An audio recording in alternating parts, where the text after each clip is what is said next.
Hello everyone. आज के video में हम डिस्कस करेंगे एयर के बारे में। एयर क्या होती है, उसके करैक्टरिस्टिक्स क्या होते हैं, chapter wind storms and cyclones में से। तो इस वीडियो को एंड तक जरूर देखें। Hello friends, welcome to my channel digital e school. Let's start. तो हम स्टार्ट करते हैं। सबसे पहले है एयर। तो एयर क्या होती है? A mixture of gases. तो गैसेस के मिक्सचर को हम क्या कहते हैं? एयर। कौन सी गैसेस के? कार्बन डाइऑक्साइड, ऑक्सीजन, नाइट्रोजन, ऐसी बहुत सारी गैसेस के मिक्सचर को हम क्या कहते हैं? एयर। और ये जो एयर होती है ना, ये हमारी चारों तरफ होती है, मतलब हमारी अर्थ के ऊपर होती है, अर्थ की चारों तरफ होती है। तो जो एयर का ब्लैंकेट होता है अर्थ के अराउंड, जो लेयर्स ऑफ एयर होती हैं हमारी अर्थ के अराउंड, उसे हम क्या कहते हैं? एटमॉस्फेयर। तो एटमॉस्फेयर क्या होता है? A blanket of air around the earth. तो जो ब्लैंकेट है ये एयर का हमारी अर्थ के अराउंड, जो लेयर्स ऑफ एयर्स हैं हमारी अर्थ के अराउंड, उसे हम क्या कहते हैं? एटमॉस्फेयर। और ये जो एयर होती है ये वेटलेस नहीं होती है, इसका वेट होता है। इसी वजह से जो है ये प्रेशर एक्सर्ट करती है। तो जो एयर होती है वो वेटलेस नहीं होती, उसका वेट होता है, इसी वजह से वो प्रेशर एक्सर्ट करती है। और जो प्रेशर वो एक्सर्ट करती है उसे हम क्या कहते हैं? Atmospheric pressure. तो एटमॉस्फेरिक प्रेशर क्या होता है? A pressure exerted by air. जो एयर प्रेशर एक्सर्ट करती है उसे हम क्या कहते हैं? Atmospheric pressure. और ये जो एयर होती है ये प्रेशर जो एक्सर्ट करती है ये सब पे करती है, मतलब पूरी अर्थ पे जो है ये प्रेशर एक्सर्ट करती है। तो अर्थ पे रहने वाली living being, non living being, हर ऑब्जेक्ट, हर सब्सटेंस पे जो है एयर प्रेशर एक्सर्ट करती है। तो इसका मतलब क्या हुआ कि एयर हम पे भी प्रेशर एक्सर्ट करती है। बट हमें ये प्रेशर फील क्यों नहीं होता? और अगर 24 घंटे हमारे ऊपर जो है प्रेशर एक्सर्ट हो रहा है तो उसकी वजह से हम क्रश क्यों नहीं हो जाते, हम दब क्यों नहीं जाते? तो उसका रीजन ये है कि जितना एयर का प्रेशर हमें बाहर की साइड से लगता है उतना ही प्रेशर हमारे अंदर की साइड से भी होता है। तो वो दोनों प्रेशर जो होते हैं वो इक्वल होते हैं, इसलिए वो कैंसिल हो जाते हैं। बट अगर कभी बाहर से एयर का प्रेशर ज्यादा हो भी जाए तो भी हमें ज्यादा फर्क नहीं पड़ता, क्योंकि हमारे ऑर्गन्स और टिश्यू जो होते हैं इतने स्ट्रांग होते हैं तो वो उसे होल्ड कर लेते हैं। तो यही चीज जो है सब पे अप्लाई होती है कि जितना एयर का प्रेशर बाहर की साइड से लग रहा है उतना ही प्रेशर अंदर की साइड से भी होता है। तो एटमॉस्फेरिक प्रेशर क्या होता है देख लिया। अब ये जो एयर होती है, ये एयर मूव करती है तो उसे हम क्या कहते हैं?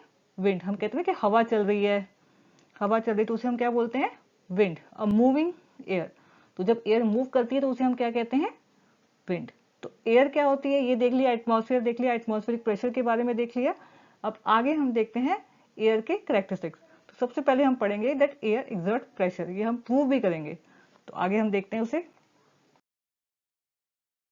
Air exerts pressure. अब एयर जो है वो प्रेशर एक्सर्ट करती है, पर ये प्रेशर क्या होता है? Physical force exerted on an object. जो फिजिकल फोर्स एक्सर्ट होता है किसी ऑब्जेक्ट पे, जो फिजिकल फोर्स हम लगाते हैं किसी ऑब्जेक्ट को उसे मूव करने के लिए, तो उसे हम बोलते हैं प्रेशर। तो वैसे एयर जो है वो भी प्रेशर एक्सर्ट करती है।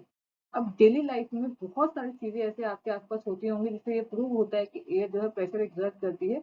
तो उसी डेली लाइफ में से हम एक दो एग्जाम्पल ले लेते हैं। तो सबसे पहले एग्जाम्पल हम ले लेते हैं बैलून का। अब बैलून में जब हम ब्लो करते हैं, जब उसमें फूंक मारते हैं, तो क्या होता है कि बैलून जो है वो इन्फ्लेट कर जाता है, एक्सपैंड कर जाता है। तो ऐसा क्यों होता है? तो जब हमने बैलून को ब्लो किया, उसके अंदर एयर को फिल किया, मतलब जब हमने फूंक मारी तो हम क्या करें, उसके अंदर एयर को डाल दें। तो जब एयर को हम उसके अंदर फिल करते हैं तो क्या होता है, जो एयर उसके अंदर चली जाती है वो क्या करती है? प्रेशर एक्सर्ट करती है। तो वो प्रेशर कहाँ पे जाके लगता है? बैलून की वॉल पे। जो रबर बैलून होता है उसकी वॉल पे जाके वो प्रेशर लगता है, उसकी वजह से बैलून जो है वो इंफ्लेट हो जाता है, एक्सपैंड हो जाता है। Air filled in balloon is exerting pressure. तो जब हमने बैलून में ब्लो किया, उसमें फूंक मारी, तो जब एयर उसके अंदर गई, जो एयर है वो क्या करती है? प्रेशर एक्सर्ट करती है। वो प्रेशर कहाँ पे जाके लगता है? बैलून की वॉल पे। तो उसकी वजह से बैलून जो है वो इन्फ्लेट हो जाता है, एक्सपैंड हो जाता है। अब वही एक और एग्जाम्पल हम ले लेते हैं बाईसाइकिल का। अब बाईसाइकिल की जो व्हील का रबर ट्यूब होता है, उसमें क्या करते हैं? हम पंप की हेल्प से एयर को फिल करते हैं, एयर डालते हैं उसके अंदर। तो उस रबर ट्यूब के अंदर जब हम पंप की हेल्प से एयर को फिल करते हैं तो क्या उसके अंदर एयर जाती है? जब एयर जाती है तो क्या करती है? प्रेशर एक्सर्ट करती है। तो प्रेशर कहाँ पे जाके टकराता है? रबर ट्यूब की जो वॉल्स होती है। तो उसकी वजह से जो रबर ट्यूब है वो एक्सपैंड हो जाती है, इंफ्लेट हो जाती है। और हम उस रबर ट्यूब के अंदर उस पंप की हेल्प से तब तक एयर डालते हैं जब तक वो रबर ट्यूब जो है टाइट ना होता है, क्योंकि तभी हम बाईसाइकिल को राइड कर पाएंगे। तो उस पंप की हेल्प से क्या करते हैं? रबर ट्यूब में तब तक एयर को फिल करते हैं जब तक वो प्रॉपरली टाइट ना होते हैं। Air fill in bicycle tube is exerting pressure. जो पंप की हेल्प से हम जो रबर ट्यूब के अंदर एयर डाल रहे हैं, वो एयर जो है वो प्रेशर एक्सर्ट कर रही है अंदर। तो उसी प्रेशर की वजह से जो है वो रबर ट्यूब एक्सपैंड होती है, क्योंकि वो प्रेशर जो है कहाँ पे जाके टकराता है? रबर ट्यूब की वॉल्स के ऊपर जाके टकराता है। तो उसी वजह से रबर ट्यूब जो है वो एक्सपैंड होती है। बट अगर जब रबर ट्यूब जो है वो प्रॉपरली फिल हो चुकी है, टाइट हो चुकी है, उसके बाद भी हम पंप की हेल्प से एयर डालते रहेंगे तो क्या होगा, एक पॉइंट पे जाके वो रबर ट्यूब जो है वो बर्स्ट हो जाएगी। ऐसा क्यों हुआ? क्योंकि हमने क्या किया, एयर का प्रेशर जो है बहुत ज्यादा इंक्रीज कर दिया। जितना वो प्रेशर ले सकती थी उससे कहीं ज्यादा प्रेशर उसके ऊपर डाली जा रही, तो इंक्रीज प्रेशर की वजह से जो है रबर ट्यूब जो है बर्स्ट हो गई। तो ये दो एग्जांपल्स हमने लिए एयर, जिससे प्रूव होता है कि जो एयर जो है प्रेशर एक्सर्ट करती है। आगे कुछ और एग्जांपल्स भी लेते हैं। Air exerts pressure. अब एयर एक्सर्ट्स प्रेशर के कुछ और एग्जांपल देख लेते हैं। अब मैंने आपको बताया था जब एयर मूव करती है तो उसे हम क्या कहते हैं, विंड। तो जब बहुत तेज हवा चल रही होती है, विंड चल रही होती है, तो क्या होता है कि एयर जो है मूव हो रही होती है, और मूविंग एयर को हम क्या बोलते हैं, विंड। जब बहुत तेज हवाएं चलती हैं तो आपने देखा होगा कि जो ट्रीज की टहनियां होती हैं, जो पत्ते होते हैं, लीव्स होते हैं, वो हिलना शुरू कर देते हैं। इवन जो फ्लैग्स होते हैं, बैनर्स है, वो भी हिलना शुरू कर देते हैं। अब ऐसा क्यों होता है कि जब हवाएं चलती हैं तो क्या होता है, प्रेशर एक्सर्ट होता है, क्योंकि एयर तो जो है प्रेशर एक्सर्ट करती है। तो जब बहुत तेज विंड चल रही है तो क्या प्रेशर एक्सर्ट हो रहा है, तो उस प्रेशर की वजह से जो है वो जो ट्रीज की जो टहनियां हैं, पत्ते जो है वो हिलना शुरू कर देते हैं, जो फ्लैग्स हैं, बैनर्स हैं, वो भी हिलना शुरू कर देते हैं। और इवन अगर बहुत ज्यादा प्रेशर हो, एयर का प्रेशर बहुत ज्यादा हो, तो वो फ्लैग्स तो बैनर्स कभी कभी फट भी जाते हैं। अब आपने देखा होगा कि जिस डायरेक्शन में हवा चल रही है, जिस डायरेक्शन में विंड चल रही है, अगर उसी डायरेक्शन में आप साइकिल को चलाएं तो साइकिल को राइड करना बहुत ईजी होता है। अब ऐसा क्यों होता है?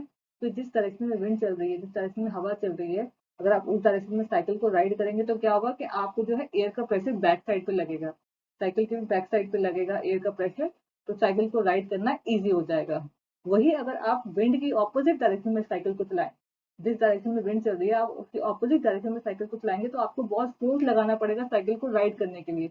क्यों? क्योंकि अब क्या है, आपकी जो एयर का प्रेशर पड़ रहा है आपके फ्रंट साइड पे पड़ रहा है, साइकिल के फ्रंट साइड पे पड़ रहा है, तो आपको जो है बहुत फोर्स लगाना पड़ेगा साइकिल को राइड करने के लिए।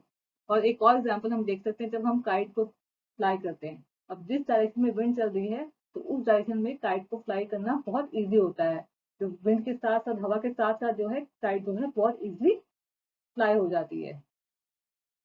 अब ये बहुत सारे एग्जांपल्स देख लिए हमने, जिससे प्रूव होता है कि जो एयर जो है प्रेशर एक्सर्ट करती है।